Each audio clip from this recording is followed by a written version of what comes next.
Officer Marcus Rodriguez stepped out of his police car and looked around the busy street. It was Friday night and downtown was full of people. Some were going to restaurants. Others were heading to bars. But Marcus was not there to have fun. He was working. Marcus had been a police officer for 8 years. He knew this area well. During the day, it was safe. Business people walked around in suits. Families came here to shop. But at night, things changed. When the sun went down, different people came out. The street lights were bright, but there were still dark corners. These dark places were where bad things happened. Marcus had seen it many times before. Drug dealers liked to hide in these spots. They thought the police could not see them there. Tonight felt different. Marcus could sense it. Something was going on. He had learned to trust his feelings over the years. When something felt wrong, it usually was wrong. He walked slowly down the street. His radio was quiet. His partner was on the other side of town dealing with a car accident. So Marcus was alone.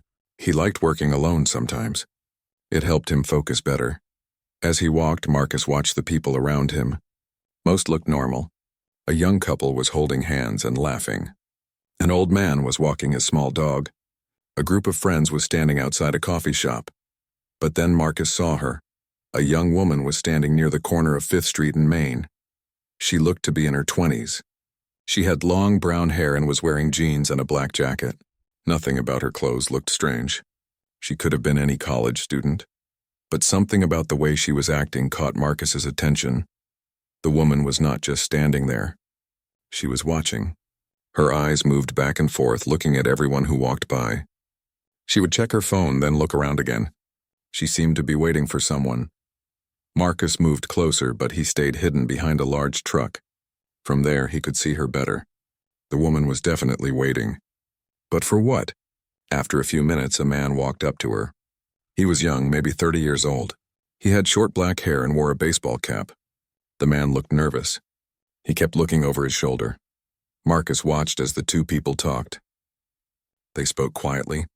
Marcus could not hear what they were saying. The conversation only lasted about 30 seconds. Then something happened that made Marcus very interested. The man reached into his pocket and pulled out some money. The woman took the money and looked at it quickly. Then she reached into her jacket and gave the man something small. Marcus could not see exactly what it was, but it fit in the man's hand easily.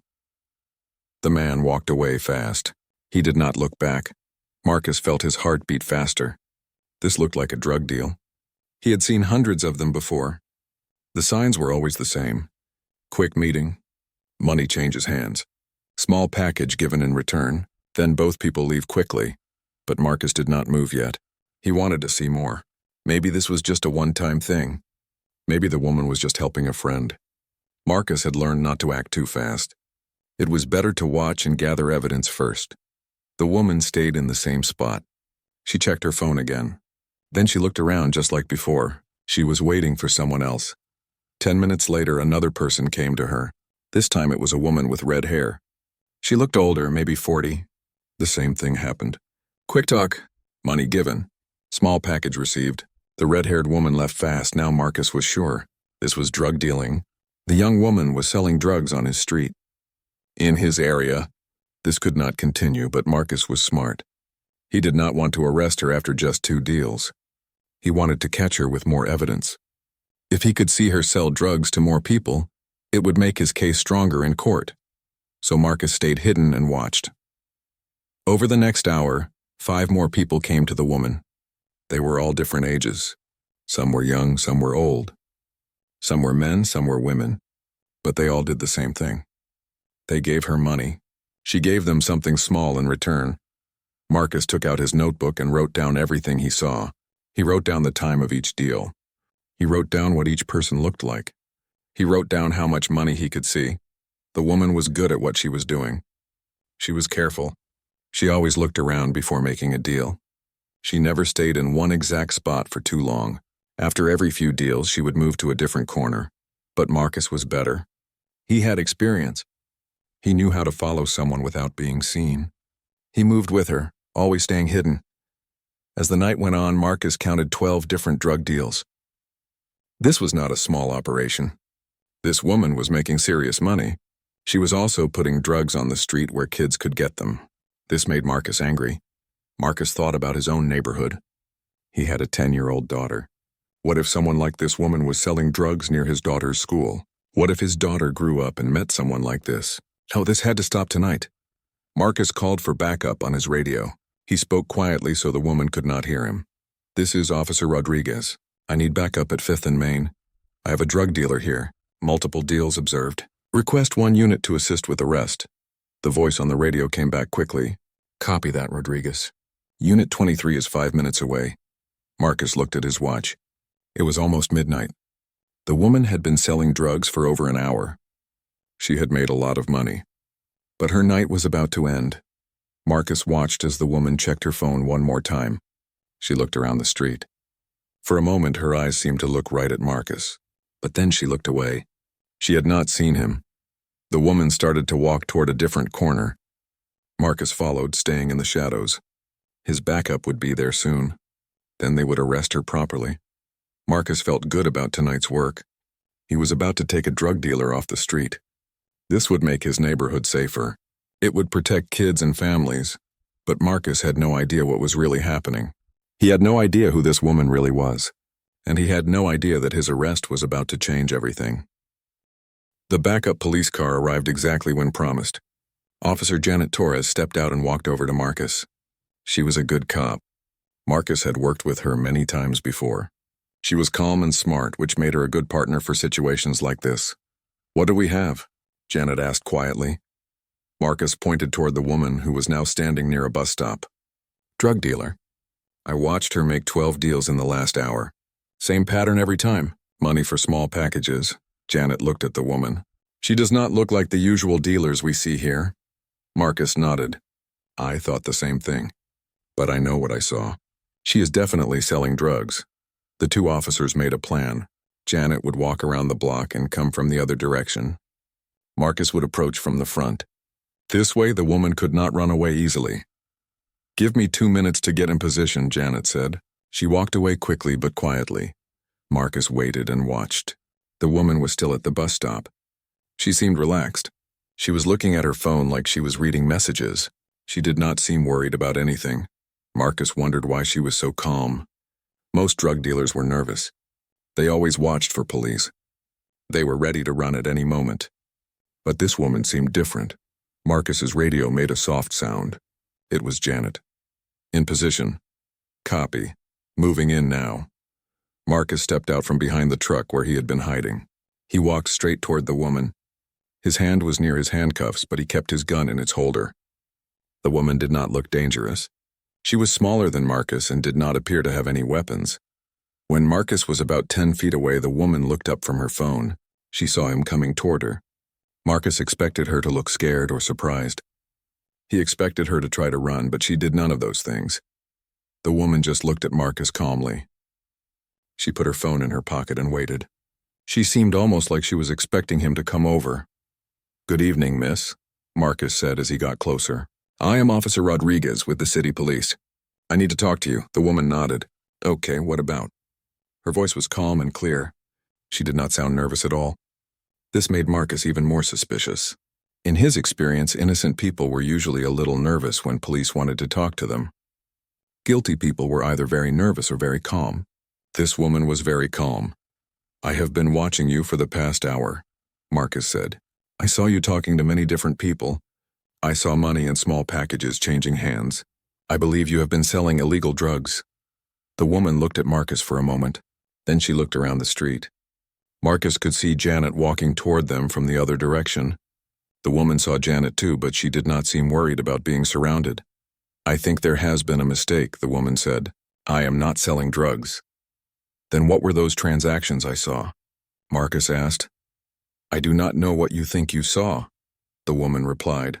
"But I have not done anything illegal." Marcus had heard this before. Every drug dealer said the same thing when they got caught. They always claimed to be innocent. They always said the police made a mistake. "I am going to need to search you," Marcus said, "and I need to see some identification." The woman sighed softly. "Fine, but this is really a waste of time." She reached slowly into her back pocket and pulled out a wallet. She opened it and took out a driver's license. She handed it to Marcus. Marcus looked at the license. It said her name was Sarah Mitchell. She was 26 years old. The address was for an apartment across town. The picture looked like her. Sarah Mitchell? Marcus asked. Yes. What do you do for work, Sarah? I am a college student, she said. I study business at the community college. Marcus looked at her again. She could be a college student. She was the right age. But college students usually did not know how to sell drugs so professionally. What were you doing here tonight? Marcus asked. Just hanging out? Meeting some friends? Friends who gave you money? Sarah looked at Marcus like he was asking a strange question. I do not know what you are talking about. By now, Janet had reached them. Everything okay here? She asked. Sarah Mitchell, Marcus said, showing Janet the license. Claims to be a college student. Says she was just hanging out with friends. Janet looked at Sarah. Miss Mitchell, we have reason to believe you were selling illegal substances. We are going to need to search you and your belongings. Sarah nodded. Go ahead. You will not find anything illegal. This surprised Marcus. Most drug dealers tried to refuse searches. They knew their rights. They asked for lawyers. But Sarah was agreeing to let them search her.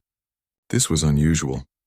Janet searched Sarah's jacket pockets first. She found a cell phone, some lip balm, and a pack of gum. Nothing illegal. Then Janet searched Sarah's jeans pockets. She found some coins and a few dollars in cash. Still nothing illegal. Check her purse, Marcus said. Sarah handed over her purse without being asked. Janet looked through it carefully. There was a wallet, some makeup, keys, and a small notebook. Janet flipped through the notebook. It had what looked like phone numbers and names written in it. What is this notebook for? Janet asked. School contacts, Sarah said. Study groups and things like that. Janet showed the notebook to Marcus. The names and numbers did look like they could be for school, but they could also be for drug customers. We did not find any drugs, Janet said quietly to Marcus. Marcus frowned. He was sure he had seen drug deals, but if Sarah did not have any drugs with her, what had she been selling? Maybe she hid them somewhere, Marcus said. Or maybe she sold everything she had. Marcus looked around the area where Sarah had been standing. There were trash cans and places where someone could hide things. But he did not see anything suspicious, Sarah. Marcus said. I'm going to ask you one more time. Were you selling drugs here tonight? Sarah looked right at Marcus. Her eyes were steady and calm. No, officer. I was not selling drugs. Marcus believed that she was lying. Everything he had seen pointed to drug dealing. The quick meetings. The money. The small packages. It all fit the pattern. I am placing you under arrest, Marcus said. You have the right to remain silent. Anything you say can be used against you in court. You have the right to an attorney. Marcus continued reading Sarah her rights as Janet put handcuffs on her. Sarah did not resist at all. She just stood there and let them cuff her hands behind her back. This is a mistake, Sarah said as they walked her to the police car. You are arresting the wrong person. We will sort it out at the station, Marcus replied. As they put Sarah in the back seat of the police car, Marcus felt satisfied. He had done good police work tonight. He had watched carefully, gathered evidence, and made a clean arrest. Sarah Mitchell was going to jail and the streets would be safer. But as they drove toward the police station, Marcus noticed something strange. Sarah was not acting like other people he had arrested. She was not crying or angry or scared. She was just sitting quietly looking out the window. Most people who got arrested for the first time were very upset. They begged the officers to let them go. They promised they would never do it again. They called their family and friends, but Sarah was different. She seemed almost patient, like she was waiting for something to happen. Marcus looked at her in the rearview mirror. First time getting arrested, Sarah? Sarah met his eyes in the mirror. Something like that, she said. Her answer was strange. It was not yes or no. It was vague. Marcus wondered what she meant by it. As they pulled into the police station parking lot, Marcus still felt good about the arrest. But he also felt like something was not quite right. He could not put his finger on what it was. Sarah Mitchell seemed too calm for someone who was about to go to jail. Inside the police station, the bright lights made everything look harsh and cold. Marcus and Janet brought Sarah through the main door and past the front desk. The night sergeant looked up from his paperwork and nodded at them. Another one? The sergeant asked. Drug dealer, Marcus replied. Caught her in the act downtown. The sergeant wrote something in his logbook. Room 3 is open for questioning. Marcus and Janet took Sarah down the hall to the interrogation room. It was a small room with white walls, a metal table, and 3 plastic chairs. There was a mirror on one wall that Sarah probably knew was actually a window where other people could watch. Janet removed Sarah's handcuffs and pointed to a chair. "Sit down, please." Sarah sat down and rubbed her wrists where the handcuffs had been. "Thank you." Marcus sat across from her while Janet remained standing by the door. This was normal procedure. They wanted Sarah to feel like she could not leave easily. "Before we start," Marcus said, "do you want to call someone? A family member or a lawyer?" Sarah thought about this for a moment. "Not right now. Maybe later." This was another thing that surprised Marcus. Most people wanted to call someone right away. They wanted help. They wanted someone to know where they were. But Sarah seemed like she was not worried about getting help. Marcus opened a folder and took out a pen. "Let's start from the beginning. What is your full name?" "Sarah Elizabeth Mitchell." "Age?" 26. "Address?" Sarah gave the same address that was on her driver's license. Marcus wrote everything down carefully. "What do you do for work?" Janet asked. "I told you already. I am a student at the community college." "What are you studying?" "Business management." Marcus looked up from his notes. "Are you working anywhere while you go to school?" "I work part-time at a bookstore," Sarah said. "Downtown Books on 3rd Street." Marcus knew that bookstore. It was a small place that sold used books and coffee. It seemed like a normal place for a college student to work. "How long have you worked there?" Janet asked. "About 6 months." "What were you doing downtown tonight?" Marcus asked. Sarah leaned back in her chair. "I already told you. I was meeting some friends." "What friends?" "Just people I know." "What are their names?" Sarah paused for a moment. "Why do you need to know that?" Marcus leaned forward. "Because we saw you take money from them. We saw you give them something in return. If they were really your friends, you should not mind telling us who they are." "They were just people from school," Sarah said. "Study group members." "So you were selling them school supplies?" Janet asked. "Is that what the small packages were?" Sarah looked at Janet and then back at Marcus. "I was not selling them anything." "I think you saw something that was not really happening." Marcus felt frustrated. Sarah was sticking to her story, but it did not make sense. He had seen what he had seen. Multiple drug deals. Clear as day. "Sarah," Marcus said, "I watched you for over an hour. I saw you take money from 12 different people. I saw you give each of them a small package. What else could that have been except drug deals?" "I honestly do not know what you think you saw," Sarah replied. "But it was not what you think it was." Janet walked around the table and sat down next to Marcus. "Sarah, we have been doing this job for a long time. We know what drug deals look like. The way you were acting, the way the other people were acting, the quick exchanges of money and packages, it all fits the pattern." Sarah looked at both officers. "I understand why you might think that, but you are wrong." Marcus decided to try a different approach. "Sarah, let's say you are telling the truth. Let's say you are not selling drugs. What were you really doing then? Help us understand." Sarah was quiet for a long moment. She seemed to be thinking carefully about what to say. "I was just in the wrong place at the wrong time," she finally said. "That is not an answer," Janet said. "That is just an excuse. It is the only answer I can give you right now." Marcus studied Sarah's face. She seemed calm, but he could see that she was being very careful with her words. Most innocent people just told their story straight out. They explained everything clearly because they had nothing to hide. But Sarah was holding something back. "Are you protecting someone?" Marcus asked. "Are you afraid to tell us the truth?" "No, I am not afraid of anything." "Then why will you not explain what you were really doing?" Sarah looked at the mirror on the wall. Then she looked back at Marcus. "Because you would not believe me even if I told you." This made Marcus even more curious. What could Sarah have been doing that would be so hard to believe? "Try us," Janet said. "We might surprise you." Sarah shook her head. "Not yet." Marcus looked at his watch. It was almost 2 in the morning. They had been questioning Sarah for over an hour, and she had not changed her story at all. She was not confessing to anything. She was not giving them any useful information. "Sarah," Marcus said, "we are going to need to take your fingerprints and run them through our system. Is there anything we should know before we do that?" "Like what?" "Like, do you have any previous arrests? Any warrants? Anything that might show up in our computer?" Sarah thought about this question for a longer time than Marcus expected. Most people knew right away if they had been arrested before. "I do not think you will find anything interesting," she said finally. Again, it was a strange answer. Not yes or no, but something vague. Janet took Sarah out of the room to get her fingerprints taken. While they were gone, Marcus stayed in the interrogation room and thought about the case. Something was definitely not right about Sarah Mitchell. She was too calm for someone facing drug charges. She was too careful with her words. And she seemed to know more about police procedures than most college students would know. When Janet and Sarah came back, Janet had a piece of paper in her hand. It was the fingerprint results from their computer system. "Clean," Janet told Marcus quietly. "No previous arrests, no warrants, nothing." This surprised Marcus. Most drug dealers had some kind of criminal history, at least minor arrests for things like disorderly conduct or possession. But Sarah's record was completely clean. "That is unusual," Marcus said. "What is unusual?" Sarah asked.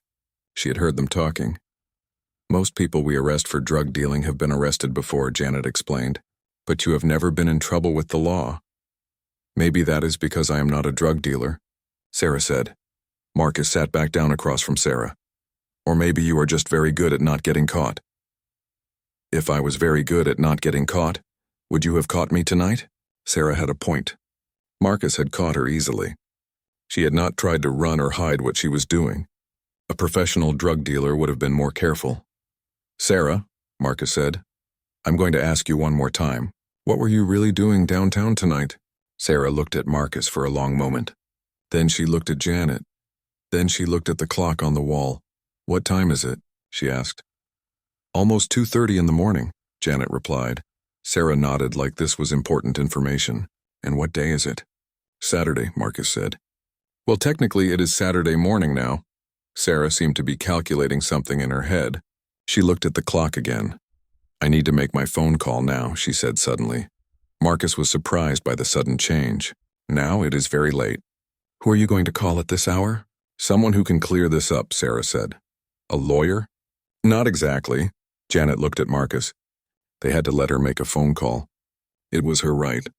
But most people called family members or lawyers.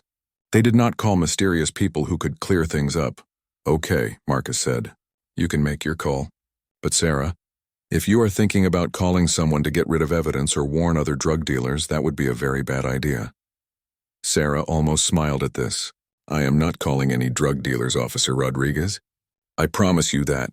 Marcus led Sarah to a phone in the hallway. She picked up the receiver and dialed a number. She did not need to look up the number anywhere. She knew it by heart. Marcus stood close enough to hear Sarah's side of the conversation, but not close enough to hear the other person. "This is Sarah," she said into the phone. "I have a situation." She paused while the other person talked. "I'm at the city police station downtown. I was arrested about 2 hours ago." Another pause. "No, my cover is still good, but we need to handle this carefully." Marcus felt his stomach drop. "Cover? What did she mean by cover?" "The arresting officer is Marcus Rodriguez. He seems like a good cop, just doing his job." Sarah listened to the other person for a long time. "Okay," she said finally. "How long will that take?" Another pause. "Fine, I will wait. But we need to move fast. The operation is supposed to continue tomorrow night." Sarah hung up the phone and turned to Marcus. For the first time all night, she looked a little concerned. "Officer Rodriguez," she said, "I think we need to talk." Marcus felt confused and worried as he led Sarah back to the interrogation room. The phone call had changed everything. Sarah had mentioned cover and operations. These were not words that college students usually used. Janet was waiting for them in the room. She could see from Marcus's face that something important had happened. "Everything okay?" Janet asked. Marcus closed the door behind them. "Sarah just made a very interesting phone call. She mentioned something about cover and operations." Janet looked at Sarah with new interest. "What kind of operations?" Sarah sat down in her chair again. She looked different now, more serious, less like a college student and more like someone with important business to handle. "I need to ask you both something," Sarah said. "How long have you been police officers?" Marcus was surprised by the question. "Why does that matter?" "Just answer, please." "It is important." Marcus looked at Janet. She shrugged. "I have been an officer for 12 years, Janet said. 8 years for me, Marcus added. Sarah nodded. "So you both have experience?" You know how law enforcement works. You understand that sometimes things are not what they seem. What are you getting at? Janet asked. Sarah leaned forward on the table. What I'm about to tell you is going to sound crazy. But I need you to listen carefully and not interrupt until I am finished. Marcus felt his heart beating faster. He had a feeling that his whole understanding of this case was about to change. Go ahead, he said. Sarah took a deep breath. My name is Sarah Mitchell. That part is true. But I am not a college student. I work for the federal government. She paused to let this sink in. I am an agent with the Drug Enforcement Administration, the DEA. Marcus felt like the room had started spinning. What? I said, not to interrupt, Sarah reminded him. Let me finish. Marcus and Janet looked at each other. This was the last thing either of them had expected to hear. For the past 3 months, Sarah continued, I have been working undercover to infiltrate a major drug trafficking organization. The people you saw me talking to tonight were not customers buying drugs from me. They were members of the drug ring who were giving me information and accepting me as part of their group. Janet leaned back in her chair. You are saying you are a federal agent? That is exactly what I am saying. Marcus felt angry and confused. If you are a federal agent, why did you not tell us that when we arrested you? Because, Sarah said, my cover could not be blown. There are people in that drug organization who watch everything that happens in this area. If word got out that I was arrested and then immediately released because I was a federal agent, my cover would be destroyed. Months of work would be wasted. And more importantly, my life would be in danger. Marcus tried to process this information. It would explain a lot of things. Why Sarah had been so calm during the arrest. Why she seemed to know police procedures. Why she had not panicked when they questioned her. The person you called, Janet said, was that your supervisor? My handler, yes. Special Agent Tom Crawford. He is on his way here now. Marcus stood up and walked to the other side of the room. He needed to think. If Sarah was telling the truth, then he had just arrested a federal agent and potentially damaged an important investigation. How do we know you are telling the truth? Marcus asked. Anyone could claim to be a federal agent. You will know when Agent Crawford gets here, Sarah said. He will have identification and paperwork that proves who I am. How long until he arrives? Janet asked. Sarah looked at the clock. He said about 30 minutes. Maybe less. Marcus sat back down.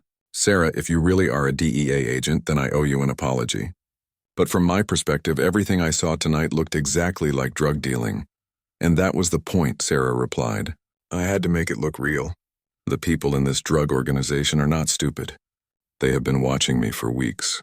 I had to act exactly like a drug dealer, or they would have become suspicious. So what were you actually giving those people? Janet asked. Information, mostly. Phone numbers of contacts they needed, meeting times and locations. Some of them were giving me money to prove that they trusted me with the organization's cash. Marcus was starting to understand. You were building relationships with them. Exactly. In undercover work, trust is everything. These people needed to believe that I was one of them, that I was someone they could rely on to help with their illegal activities. What kind of drug organization are we talking about? Janet asked. Sarah hesitated for a moment. I probably should not give you too many details until Agent Crawford gets here. But I can tell you that it is a major operation. They are bringing large amounts of cocaine and heroin into the city. Marcus felt sick to his stomach. If he had really damaged an investigation into major drug trafficking, the consequences could be serious.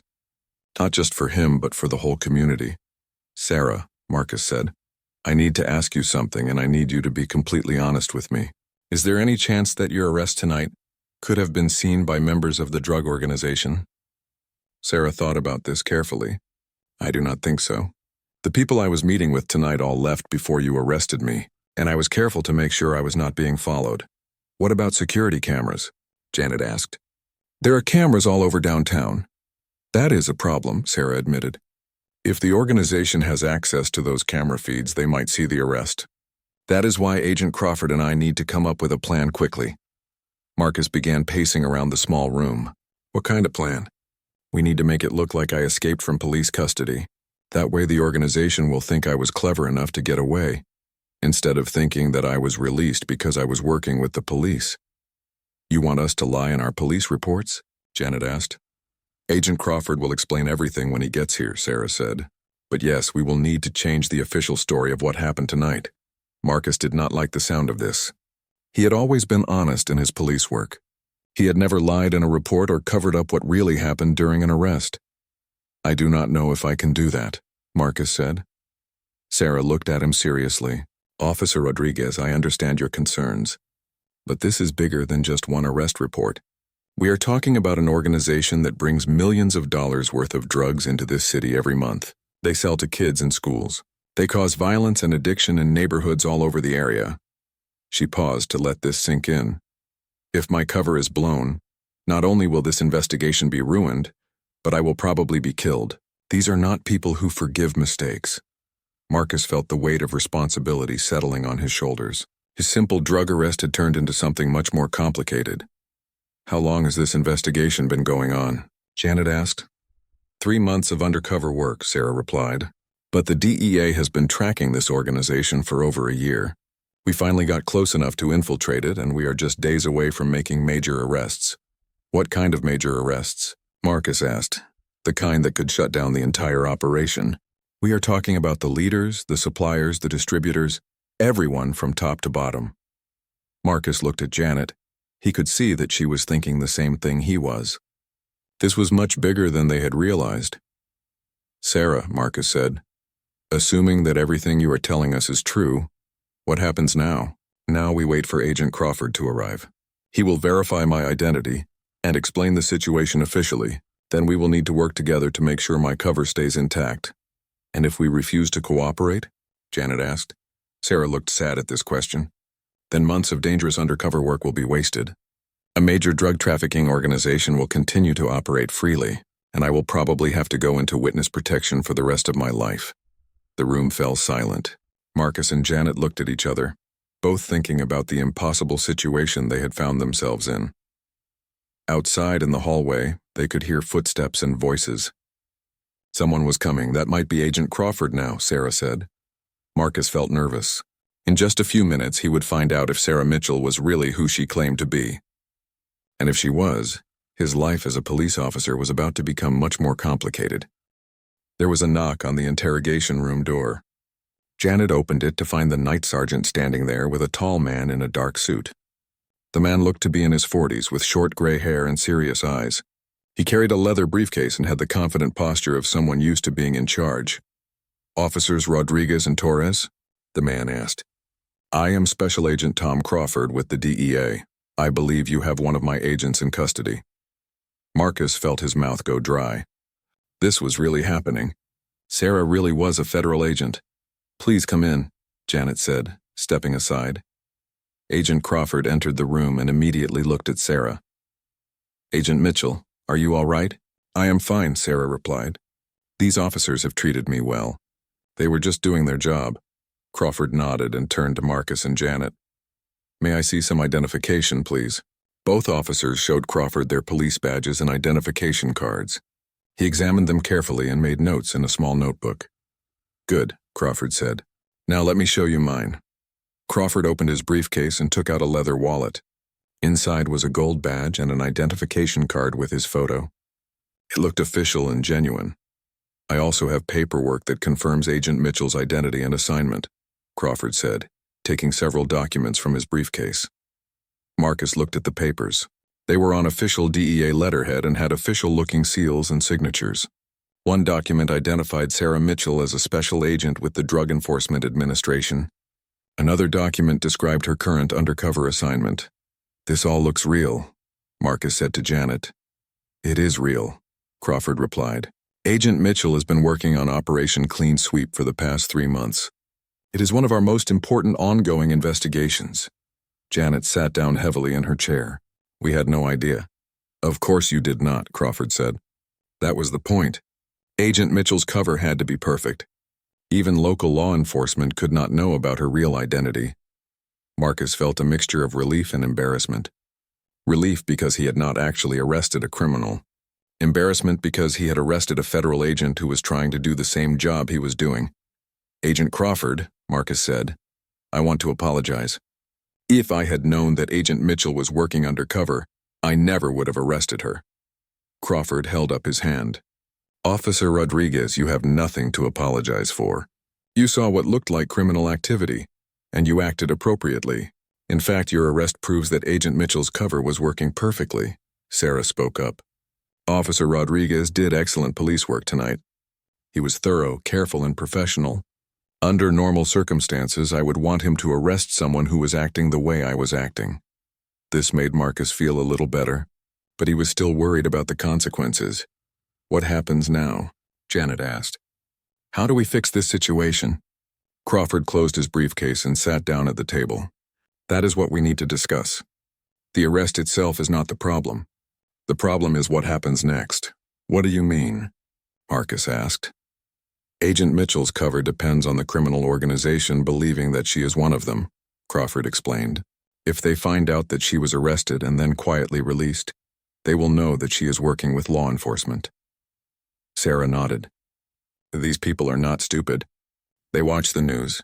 They have contacts in the police department. If they see that I was arrested for drug dealing and then released without charges, they will put two and two together. Marcus was beginning to understand the problem. So we need to make it look like something else happened. Exactly, Crawford said. We need to create a story that explains why Agent Mitchell is not in jail right now, but does not involve her being a federal agent. Janet leaned forward. What kind of story? Crawford opened his briefcase again and took out a legal pad. We have a few options. Agent Mitchell could have been released on bail. She could have been released due to lack of evidence or, Marcus prompted, or she could have escaped from police custody. Marcus felt uncomfortable with this idea. You want us to say that we lost a prisoner? It would be the most believable explanation, Sarah said. The organization would be impressed that I was smart enough to get away. It would actually make them trust me more. Janet shook her head, but it would make us look incompetent. Our supervisors would not be happy. Crawford nodded. I understand your concerns. That is why this decision cannot be made without involving your chain of command. We will need to speak with your captain or chief of police. Marcus looked at his watch. It was almost 3 a.m. Captain Williams will not be here until Monday morning. Then we will need to call him at home, Crawford said. This cannot wait until Monday. Agent Mitchell is supposed to meet with high-level members of the organization tomorrow night. If her cover is blown by then, we will lose everything. Sarah turned to Marcus and Janet. I know this is asking a lot. You both seem like good officers who care about doing the right thing. I would not ask you to compromise your integrity if this was not extremely important. Marcus thought about everything Sarah had told them. A major drug trafficking organization, millions of dollars worth of drugs coming into the city, violence and addiction in the neighborhoods where he worked every day. How close are you to shutting them down? Marcus asked. Very close, Crawford replied. Agent Mitchell has gained the trust of the organization's regional manager. Tomorrow night, she is supposed to meet with suppliers from Mexico. If that meeting goes well, we will have enough evidence to arrest the entire network. How many people are we talking about? Janet asked. Sarah answered. At least 50 people directly involved in the operation. Maybe more when we count all the smaller dealers and distributors. Marcus thought about all the drug dealers he had arrested over the years. Most of them were small-time criminals selling to support their own addictions. But they got their drugs from somewhere. If this operation could shut down the source, it would make a real difference. What would happen if we just told the truth? Marcus asked. What if we explained to your organization that you were arrested by mistake and released when the police realized there was no evidence? Crawford and Sarah looked at each other. It might work, Crawford said slowly, but it would be risky. The organization might accept that story, or they might decide that Agent Mitchell is too much of a liability to keep around. What does that mean? Janet asked. It means they might kill her, Crawford said bluntly. The room fell silent. Marcus had not fully understood how dangerous this situation was for Sarah. She was not just risking her career or her investigation. She was risking her life. How often do undercover operations like this go wrong? Marcus asked. More often than we would like, Crawford admitted. Undercover work is one of the most dangerous jobs in law enforcement. Agent Mitchell has been living a false identity for 3 months, surrounded by criminals who would not hesitate to kill her if they suspected the truth. Marcus looked at Sarah with new respect. He had always thought his job as a patrol officer was dangerous. But what Sarah was doing required a different kind of courage. Agent Mitchell, Marcus said, what do you think we should do? Sarah was quiet for a moment. Honestly, I think the escape story is our best option. It is the most believable. and it fits with the personality I have been building with the organization." "What personality is that?" Janet asked. "Someone who is smart, resourceful, and not afraid to take risks. Someone who can think quickly and get out of trouble. If I escaped from police custody, it would prove all of those things." Crawford nodded. "The organization would see it as evidence that Agent Mitchell is someone they can rely on for important operations." Marcus made his decision. "Okay, let's call Captain Williams and explain the situation. If he approves it, we will go with the escape story." "Thank you," Sarah said. "I know this is not easy for either of you." Janet stood up. "Before we make any calls, I want to hear exactly what this escape story would look like. How would it supposedly happen? What would our official reports say? I need to know exactly what we are agreeing to." Crawford opened his legal pad and began writing. "Let me outline a scenario that would be believable, but would not make either of you look negligent or incompetent." As Crawford began explaining the details of their plan, Marcus realized that his simple drug arrest had turned into one of the most complicated situations of his career. But if it helped take down a major criminal organization, it would be worth it. He just hoped that Captain Williams would see it the same way. Agent Crawford finished writing on his legal pad and looked up at Marcus and Janet. "Before we call your captain, I need to explain exactly what is at stake here. You need to understand the full scope of Operation Clean Sweep." He turned to a new page in his notebook and began drawing what looked like an organization chart. "The drug network we are investigating is not just local," Crawford said. "It stretches from Mexico to Canada, with major distribution points in 12 cities. The group operating here in your city is one of the most important branches." Sarah pointed to the chart. "The people I have been working with control drug distribution for the entire region. They supply smaller dealers in 6 different cities." Marcus studied the chart. It was much larger than he had imagined. "How much money are we talking about?" "Conservative estimate?" Crawford said. "About $50 million per year just for this regional branch." Janet whistled softly. "That is a lot of drugs." "It is also a lot of violence," Sarah added. "This organization does not hesitate to eliminate people who get in their way. In the past year, we have connected them to at least 8 murders." Crawford turned to another page in his notebook. "Agent Mitchell, tell them about the meeting tomorrow night." Sarah leaned forward. "Tomorrow night, I am supposed to meet with Carlos Mendez. He is the organization's main supplier for Mexico. This will be the first time someone at my level has been invited to meet with him directly." "Why is that important?" Marcus asked. "Because Mendez is the key to the entire operation," Crawford explained. "We have been trying to get close to him for 2 years. He is extremely careful about who he trusts. The fact that he agreed to meet with Agent Mitchell means we are finally getting close to the top of the organization." Sarah nodded. "If this meeting goes well, I will be trusted with major responsibilities. That will give me access to information about the entire network, supply routes, financial operations, distribution methods, everything." Marcus was beginning to understand why this was so important.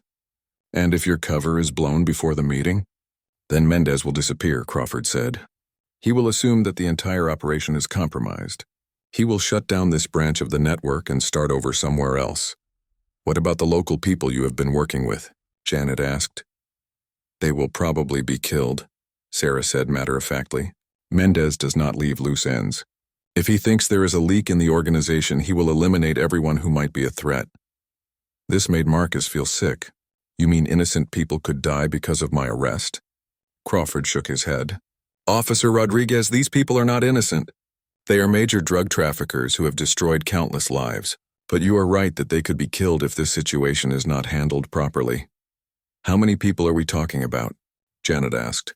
Sarah counted on her fingers. "At least 6 people that I have been working with directly.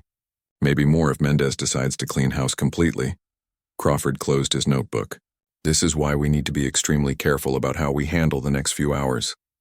Every decision we make could affect the lives of multiple people and the success of a 2-year investigation." Marcus felt the weight of responsibility pressing down on him. When he had arrested Sarah, he thought he was just doing routine police work. Now he found out that his actions could affect a major federal investigation and possibly get people killed. "Agent Crawford," Marcus said, "I need to ask you something. If we had not arrested Agent Mitchell tonight, how much longer would this investigation have continued?" "Probably another month or 2, Crawford replied. After the meeting with Mendez, Agent Mitchell would need time to gather evidence and identify all the key players. Then we would coordinate with other cities to make simultaneous arrests. So we are talking about shutting down operations in multiple cities at the same time? Janet asked. Exactly. If we do this right, we can arrest most of the major players before they realize what is happening. But if we do it wrong, they will scatter and start over somewhere else. Sarah looked at her watch. We need to make a decision soon. It is already 3:30 in the morning. People in the organization get up early. If word about my arrest starts spreading before we can control the story, it will be too late. Marcus made up his mind. Let's call Captain Williams. Crawford pulled out his cell phone. What is his number? Marcus gave him the number and Crawford dialed. After a few rings, a sleepy voice answered. Captain Williams? This is Special Agent Tom Crawford with the DEA. I apologize for calling so late, but we have an urgent situation involving 2 of your officers. Marcus could not hear Captain Williams's response, but he could imagine how confused and annoyed the captain must be. Yes, sir. Officers Rodriguez and Torres. They are here with me now at your station. We need your immediate assistance with a federal investigation. Crawford listened for a moment. I understand, sir, but this cannot wait until morning. We have an undercover agent whose life may be in danger if we do not act quickly. There was a longer pause. Yes, sir. We will explain everything when you get here. How long do you think it will take? Crawford hung up and turned to Marcus and Janet. He is on his way. Should be here in about 20 minutes. Marcus felt nervous about explaining this situation to his captain. Captain Williams was a good man, but he was also very strict about following proper procedures. He was not going to like the idea of falsifying police reports. Agent Crawford, Janet said, what happens if Captain Williams refuses to cooperate? Crawford thought about this.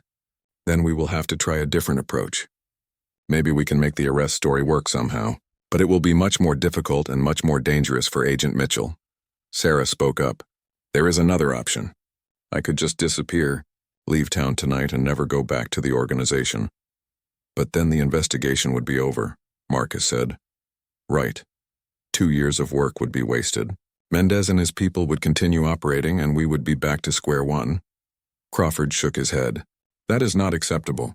Too much work has gone into this operation to give up now. While they waited for Captain Williams, Crawford explained more details about the escape plan.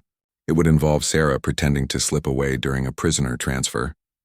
The officers would report that she escaped when they stopped to help another motorist who appeared to be having car trouble. The key, Crawford said, is to make it look like a believable mistake, not gross negligence. We need a story that explains how an intelligent suspect could escape without making the officers look incompetent. Marcus thought about it.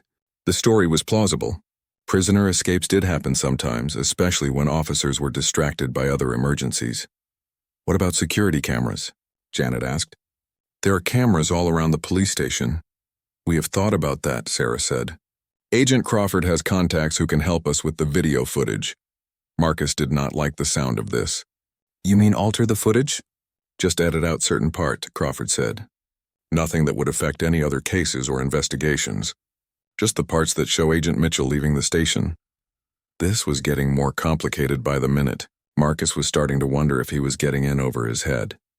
Agent Crawford, Marcus said, I need you to be completely honest with me. Is there any chance that cooperating with this plan could end my career as a police officer? Crawford looked at him seriously. Officer Rodriguez, I will not lie to you. Anytime you deviate from standard procedures, there is some risk. But I can promise you that the DEA will provide full support for any officers who help us with this operation. If there are any problems with your department, we will make sure you are protected. What does that mean exactly? Janet asked. It means that if anyone questions your actions, they will be told that you are assisting with a classified federal investigation. Your personnel files will reflect that you performed exemplary service in support of a major law enforcement operation. Sarah added, Officer Rodriguez, Officer Torres, I know this is asking a lot, but I want you to know that I would not be asking if there was any other way. This investigation could save lives and prevent thousands of people from becoming addicted to drugs. Marcus looked at Janet. He could see that she was struggling with the same decision he was. Finally, Janet spoke. If we do this and the investigation succeeds, how will we know it was worth it? Crawford answered. When we make the arrests, it will be major news. You will see dozens of drug dealers taken off the streets. You will see millions of dollars worth of drugs seized. And you will know that you played a part in making your community safer. Marcus thought about his daughter again. He thought about all the kids in his neighborhood who could be protected if this drug network was shut down. "Okay," he said. "If Captain Williams approves it, I am willing to help." Janet nodded. "Me too." Crawford smiled for the first time all night. "Thank you both. You are doing the right thing." Outside in the hallway, they could hear footsteps approaching. Captain Williams had arrived. Marcus took a deep breath. The next few minutes would determine whether his career continued normally or took a very unexpected turn. Captain Williams entered the interrogation room looking tired and confused. He was a large man in his 50s with gray hair and a mustache. Marcus had always respected him as a fair and honest leader, which made this situation even more difficult. "Rodriguez, Torres," the captain said with a nod. Then he looked at Agent Crawford and Sarah. "I assume you are Agent Crawford?" "Yes, sir." "Thank you for coming in so late." Captain Williams sat down heavily in a chair. "Agent Crawford, I have been a police captain for 15 years. In that time I have had some strange phone calls. But this might be the strangest. You said my officers arrested one of your undercover agents." "That is correct, sir." Captain Williams looked at Sarah. "And you are the agent in question?" "Special Agent Sarah Mitchell, DEA," Sarah replied, showing him her identification. The captain examined her credentials carefully. "This all looks legitimate." He turned back to Crawford. "Agent Crawford, why was my department not informed that you had an undercover agent operating in our jurisdiction?" Crawford had clearly expected this question. "Sir, for security reasons, we could not risk informing local law enforcement. Agent Mitchell's cover required complete secrecy. Even a small leak could have compromised the entire operation." Captain Williams did not look happy with this answer. "Agent Crawford, my officers and I are professionals. We know how to keep sensitive information confidential." "I understand, sir. But this operation involves a criminal organization with contacts throughout law enforcement. We could not take any chances." Marcus watched his captain's face. He could tell that Captain Williams was offended by the implication that his department might have leaks. "What kind of contacts are we talking about?" the captain asked. Sarah answered. "Sir, the organization we are investigating has been paying for information from law enforcement sources for years. We do not know how extensive their network is, which is why we could not risk telling anyone about my identity." This seemed to surprise Captain Williams. "Are you saying there are corrupt officers in my department?" "We do not know," Crawford replied. "But we know there are corrupt officers somewhere in the regional law enforcement community. It could be local police, county sheriff's deputies, state police, or even federal agents." Captain Williams leaned back in his chair. Marcus could see him processing this information. "All right," the captain said. "I understand why you kept this secret. But now my officers have arrested your agent. What do you need from me?" Crawford opened his briefcase and took out the legal pad where he had been writing. "Sir, we need to create a story that explains why Agent Mitchell is no longer in police custody, without revealing that she is a federal agent." "What kind of story?" Crawford explained the escape plan in detail. The prisoner transfer, the distraction, the opportunity for Sarah to slip away. He made it sound as realistic as possible. When Crawford finished, Captain Williams was quiet for a long time. "Agent Crawford," the captain finally said, "you're asking me to authorize my officers to file false reports. Sir, I understand your concerns. But this is not about covering up misconduct or protecting anyone from prosecution. This is about preserving an undercover operation that could result in major arrests." Captain Williams turned to Marcus and Janet. "Rodriguez, Torres, what is your opinion of this situation?" Marcus chose his words carefully. "Sir, when I arrested Sarah, I believed I was arresting a drug dealer. Everything I saw supported that belief. If Agent Crawford and Agent Mitchell are telling the truth about this investigation, then I think we should help them." Janet nodded. "I agree, sir. This seems like an opportunity to do something really important." Captain Williams looked at Sarah. "Agent Mitchell, how dangerous is this situation for you personally?" "Sir, if my cover is blown, I will probably be killed. These people do not take chances with potential informants. And if we do not help you, then a 2-year investigation will be wasted, and a major drug trafficking network will continue operating." Captain Williams was quiet again for several minutes. Marcus could see him weighing the options. Agent Crawford, the captain said, if I approve this plan, what guarantees do I have that my officers will be protected? Crawford reached into his briefcase and pulled out an official-looking document.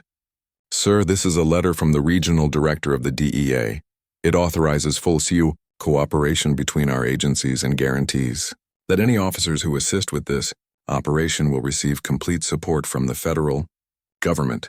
Captain Williams read the letter carefully. This says that officers assisting with Operation Clean Sweep will be considered to be acting under federal authority. That is correct, sir. If there are any questions about their actions, those questions will be answered by the DEA, not by your department. This seemed to make Captain Williams feel better. What about the media?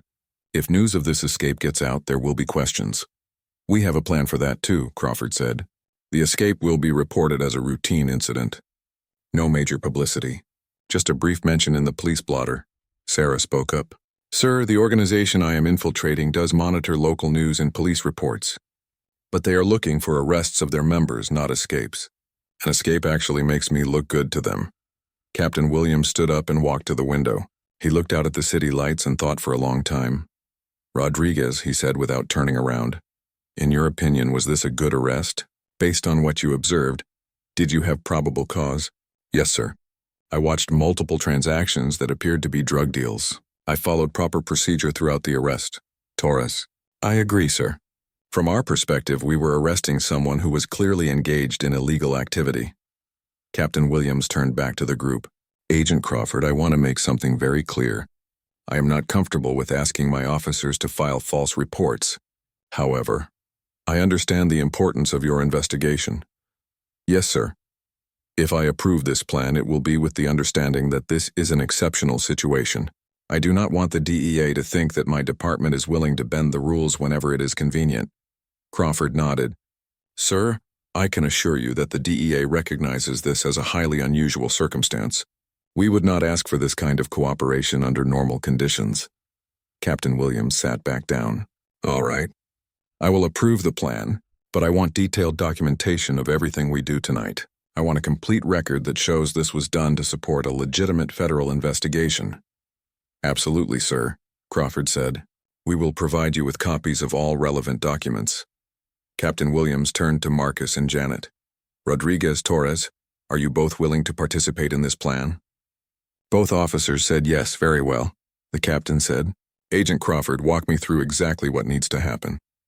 For the next hour, they worked out all the details. The escape would happen during a transfer from the police station to the county jail.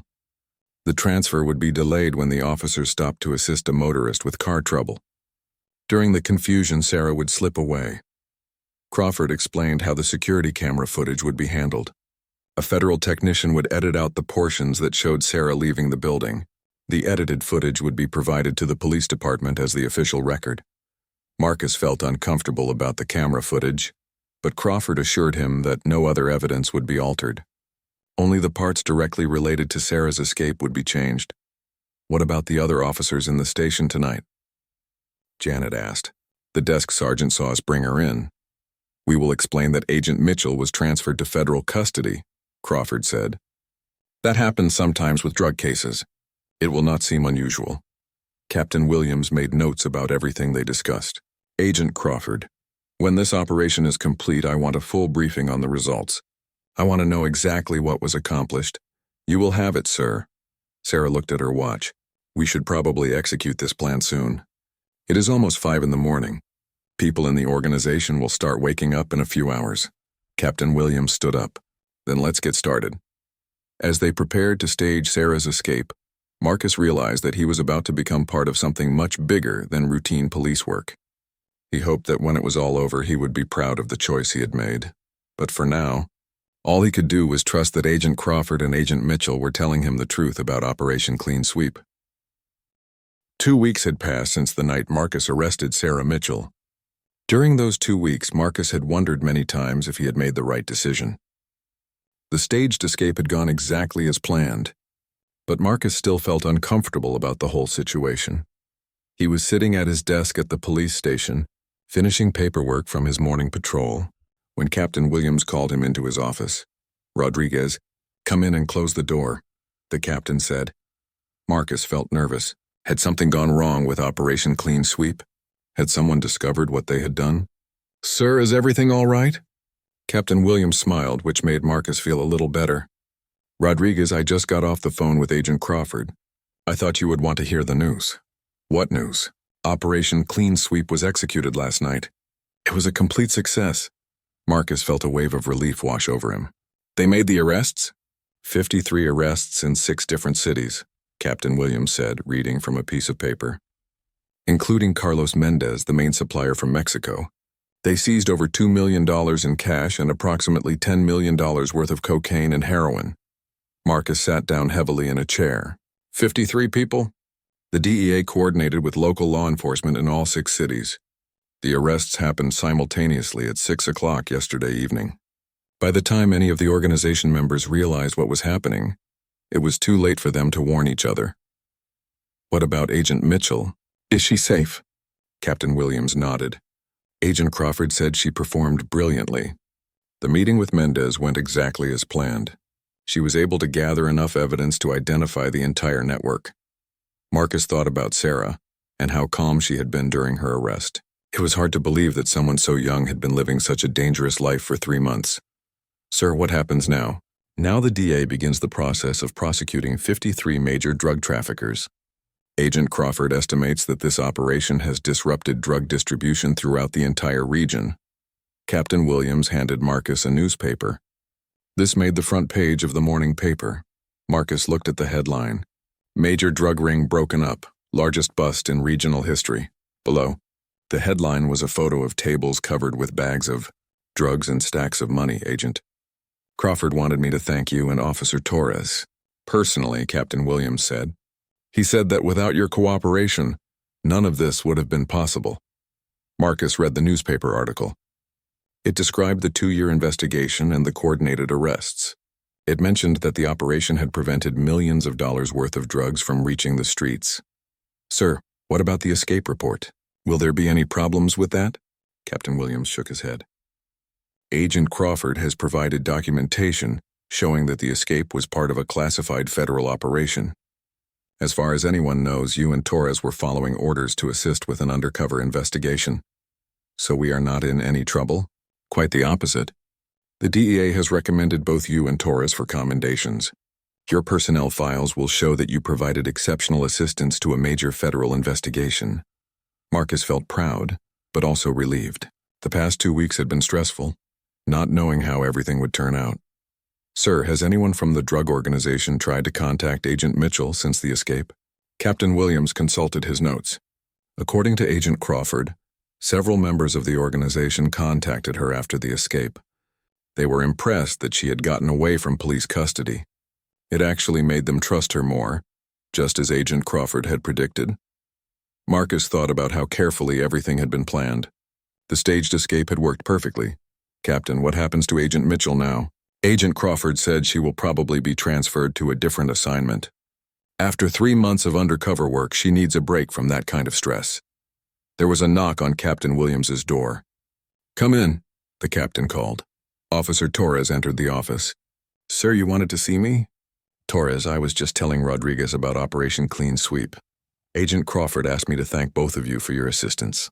Janet looked surprised. "The operation is finished?"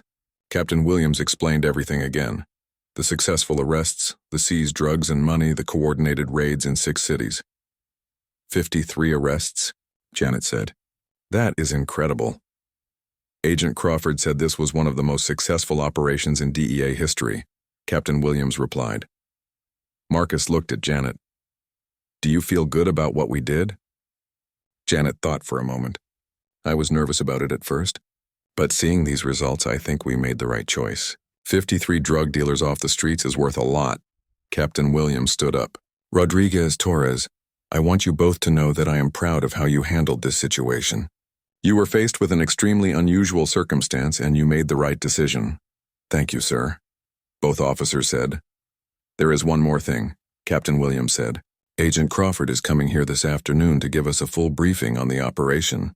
He wants to explain exactly how your assistance contributed to the success."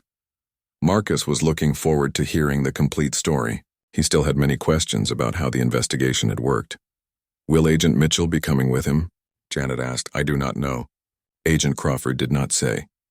That afternoon, Agent Crawford arrived at the police station carrying a large briefcase full of documents and photographs. He met with Captain Williams, Marcus, and Janet in the conference room. Before I begin, Crawford said, I want to personally thank all of you for your assistance. Without your help, Operation Clean Sweep would have failed.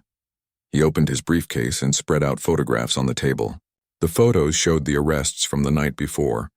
Handcuffed suspects, tables full of drugs, stacks of money. The organization we broke up was one of the largest drug trafficking networks in the region, Crawford explained. They were responsible for distributing approximately 60% of the cocaine and heroin in 6 major cities.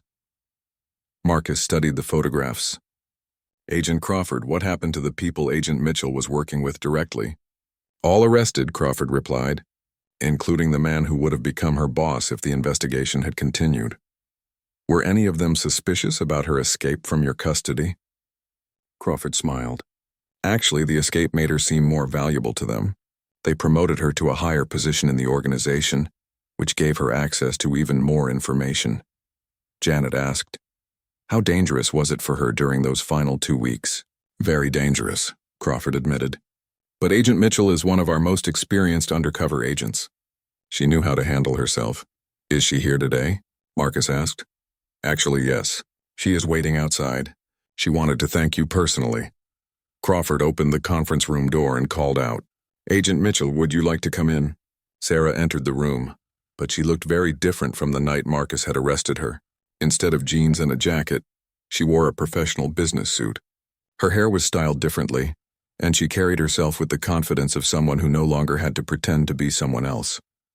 Officer Rodriguez, Officer Torres, she said with a smile.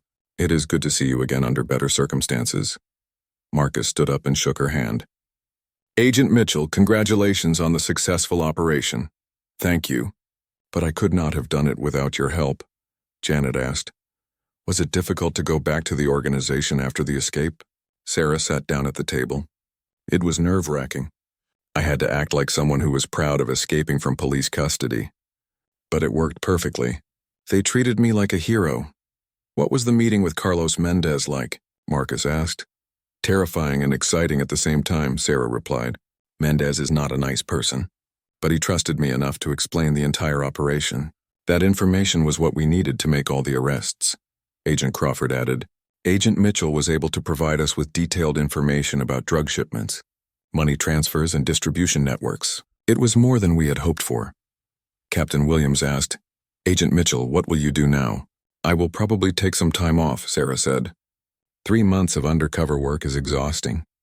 After that, I will be assigned to a new case. Will you do more undercover work? Janet asked. Sarah smiled. Probably. It is what I am good at. But maybe nothing quite as intense as this operation. Marcus had one more question. Agent Mitchell, that night when I arrested you, did you ever think about just telling me who you really were? Sarah thought about this. For a moment, yes.